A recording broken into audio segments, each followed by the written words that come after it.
ചെയ്യാനായിട്ട് ഈ കായ്ക്ക് കഴിയും. ഇനി ഇത് സ്ഫുടം ചെയ്തെടുക്കാതെയാണ് ഉപയോഗിക്കുന്നതെങ്കിൽ നല്ലതും വിഷമയമായി മാറും എന്നാണ് പറയപ്പെടുന്നത്. ചമത, ഇതിനെ പ്ലാസ് എന്നും പറയും. ചമതയും ധാരാളം ഔഷധ പ്രാധാന്യമുള്ളതും, അതുപോലെ തന്നെ ഈ ഫോറസ്റ്റ് ഫയർ എന്ന് പറയും, ഇതിന് വേറൊരു പേരാണ്. ഇത് പൂത്ത് നിൽക്കുന്നത് കണ്ടാൽ, വനത്തിലേക്ക് നമ്മൾ വനയാത്ര ചെയ്യുമ്പോൾ ഇതിൻ്റെ പൂക്കളിങ്ങനെ നിൽക്കുന്നത് കണ്ടാൽ തീ പിടിക്കുന്നത് പോലെ തോന്നും. ചുമന്ന് ജ്വലിച്ച് നിൽക്കുന്ന ആ പൂക്കൾ ഉള്ളത് കൊണ്ടാണ് ഇതിന് ഫോറസ്റ്റ് ഫയർ എന്ന പേരും ലഭിച്ചിട്ടുള്ളത്. തോക്കിൻ്റെ പാത്തി ഉണ്ടാക്കാൻ ഉപയോഗിക്കുന്ന നാങ്ക് മരം. നാങ്ക് അഥവാ ചുരുളി എന്ന് പറയുന്ന മരമാണ്. ഇതിന് ഇംഗ്ലീഷിൽ അയൺ വുഡ് എന്ന് പറയുന്നു. ഇതിന് സാഹിബ് അയൺ വുഡ് എന്ന് വിളിക്കാൻ കാരണം നമ്മുടെ പഴയ കാലത്ത് തോക്കുകളുടെയൊക്കെ പാത്തി നോക്കിയാൽ അറിയാം, ആ തടി ഈ നാങ്ങിൻ്റെ തടിയാണ്. കാര്യം നിലത്ത് ഊന്നി വച്ചാലും ആ തടിക്ക് തേയ്മാനം സംഭവിക്കുന്നില്ല. അതുകൊണ്ടാണ് ഇതിന് അയൺ ട്രീ എന്ന് വിളിക്കുന്നത്. ഇത് ധാരാളം ആയുർവേദ മരുന്നുകളിൽ പല രൂപത്തിലും ചേരുന്ന ഒരു മരം കൂടിയാണ്. ഇത് ഇലിപ്പ. ഇതിൻ്റെ ഷേപ്പ് തന്നെ അങ്ങനെ ഇരിപ്പ എന്നുള്ള ഒരു രീതിയിലാണ് ഞാൻ ഉണ്ടാക്കിയിരിക്കുന്നത്. ഇതിൻ്റെ പ്രാധാന്യം, ഔഷധ പ്രാധാന്യത്തിലുപരി ഇത് ഈ ക്ഷേത്ര വിഗ്രഹ നിർമ്മാണത്തിന് ഉപയോഗിക്കുന്ന തടിയാണ്. തിരുവനന്തപുരത്ത് ശ്രീപത്മനാഭസ്വാമിയുടെ മൂലവിഗ്രഹം ഉണ്ടാക്കിയിരിക്കുന്നത് ഇലിപ്പത്തടിയിൽ എന്നാണ് ഞാൻ വായിച്ചിട്ടുള്ളത്. അതുപോലെ തന്നെ പല ക്ഷേത്രങ്ങളിലെയും വിഗ്രഹം ഇലിപ്പയിലാണ് നിർമ്മിക്കപ്പെട്ടിരിക്കുന്നത്. അപൂർവവും അത്യുത്കൃഷ്ടവുമായ ഔഷധ സസ്യങ്ങളുടെ ഒരു കന്യാവനമാണ് ഈ മട്ടുപ്പാവെന്ന് കണ്ടില്ലേ? ഷാജുവിൻ്റെ ഭാര്യ ജലജ അക്കൗണ്ടന്റ് ജനറൽ ഓഫീസ് ജീവനക്കാരി, മകൾ മമത എഞ്ചിനീയറിംഗ് കോളേജ് വിദ്യാർത്ഥിനി. ഈ വനഭംഗിയിൽ ആകൃഷ്ടനായി അയൽവാസിയും 7ാം ക്ലാസ് വിദ്യാർത്ഥിയുമായ അഭിജിത്ത് എസ് സദാ സഹായിയായി ഇവിടെ കൂടുന്നു. ഉടഞ്ഞ പാത്രങ്ങൾ, പഴയ സൂട്ട് കേസുകൾ, കുപ്പികൾ, പ്ലാസ്റ്റിക് മുറങ്ങൾ, കലങ്ങൾ എല്ലാം തന്നെ ഷാജുവിന് ചെടിച്ചട്ടികളാണ്. വിക്രം സാരാഭായ് സ്പേസ് സെൻറ്ററിൽ ജൂനിയർ എഞ്ചിനീയറായിട്ട് വർക്ക് ചെയ്യുന്ന ഒരാളാണ്. കഴിഞ്ഞ 25 വർഷമായിട്ട് ഞാൻ ഔഷധ മരങ്ങളെയും ഔഷധ സസ്യങ്ങളെയും വളരെയേറെ സംരക്ഷിക്കുകയും അത് എങ്ങനെ മറ്റുള്ളവർക്ക് പ്രയോജനപ്പെടുന്ന വിധത്തിൽ പലരും നമ്മുടെ സമൂഹത്തിൽ പലരും കണ്ടിട്ടില്ലാത്ത ഇത്തരം മരങ്ങൾ, ഇത്തരം സസ്യങ്ങൾ ബോട്ടണി പഠിക്കുന്ന കുട്ടികൾക്ക്, ഈ രംഗത്ത് റിസർച്ച് ചെയ്യുന്ന ആളുകൾക്ക് ഒക്കെ പ്രയോജനപ്പെടുന്ന വിധത്തിൽ സംരക്ഷിക്കാൻ ഉള്ള ഒരു മാർഗം ഒന്ന്.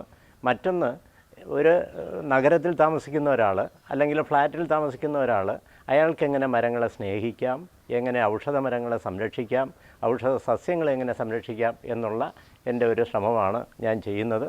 ഈ 1000ഓളം സ്ക്വയർ ഫീറ്റ് ഏരിയയ്ക്കകത്ത് 40 ഏക്കറിൽ പരം ഭൂമിയിൽ നിൽക്കേണ്ട മരങ്ങളെയാണ് ഞാൻ സംരക്ഷിച്ച് വളർത്തുന്നത്. അതുകൊണ്ട് തന്നെയാണ് അതിനെ ഞാൻ കുഞ്ഞൻ മരങ്ങളെന്ന് വിളിക്കുന്നത്. തികച്ചും ബോൺസായി രീതിയിലല്ല ഞാനിത് സംരക്ഷിക്കുന്നത്. ഇതിൻ്റെ തലപ്പോ വേരുകളോ ഒന്നും മുറിക്കാതെ തന്നെ അതിൻ്റെ സ്വതസിദ്ധമായ വളർച്ചയ്ക്ക് മുരടിപ്പൊന്നും വരുത്താത്ത വിധത്തിൽ എങ്ങനെ സംരക്ഷിക്കാമെന്നുള്ളതും കൂടിയാണ് എനിക്ക് കാണിക്കാനുള്ളത്. തികച്ചും ജൈവമാർഗത്തിലൂടെയാണ് ഞാൻ ഇത് സംരക്ഷിക്കുന്നത്. കൃത്രിമമായ വളപ്രയോഗങ്ങളോ രാസപദാർത്ഥങ്ങളോ ഒന്നും തന്നെ ഇതിനുപയോഗിക്കുന്നില്ല. ഇതിനുപയോഗിക്കുന്നത് പച്ചില വളം, ഈ ഔഷധങ്ങളിൽ നിന്നും പൊഴിഞ്ഞു വീഴുന്ന ഇലകൾ വാരിക്കൂട്ടി അതിൽ കുറേ മണ്ണും വിതറി ചാണകപ്പൊടിയും ചാരവും നിറച്ച് എൻ്റേതായ ഒരു രീതിയിൽ ഞാൻ ഒരു ഇടത്ത് സംരക്ഷിക്കുക. അതിൽ വെള്ളം നനച്ചു കൊടുക്കുന്നത് കാരണം ഇതൊരു 2-3 മാസം കഴിയുമ്പോഴത്തേക്കും ഇത് മുഴുവൻ ജീർണിച്ച് നല്ല ഒന്നാന്തരം വളമായി മാറും. അതൊരു മാർഗം.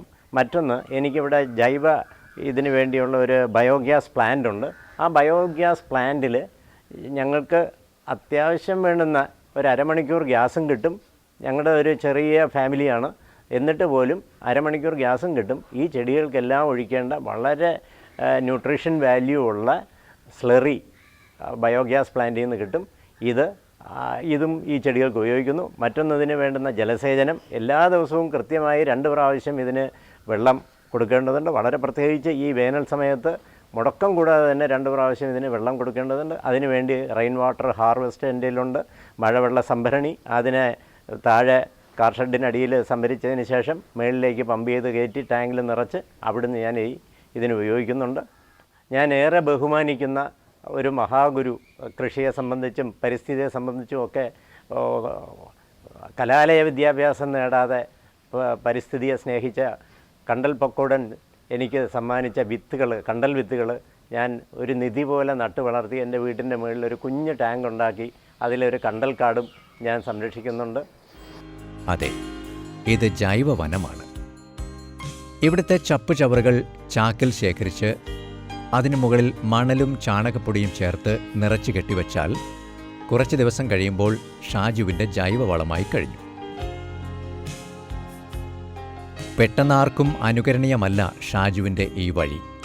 പക്ഷേ ഷാജുവിന് അദ്ദേഹത്തിൻ്റെതായ ഒരു ലക്ഷ്യമുണ്ട്. ആയുർവേദ അന്വേഷികൾക്കും വൃക്ഷപ്രേമികൾക്കും പരിചയപ്പെടാനും അറിയാനും ഒരു ജൈവവനം. വരും തലമുറ ഒരുപക്ഷെ സർവ്വസാധാരണമായ ഒരു നാട്ടുചെടിയെ പരിചയപ്പെടണമെങ്കിൽ ഷാജുവിൻ്റെ ഈ വനചാരുത തേടിയെത്താതിരിക്കുകയില്ല.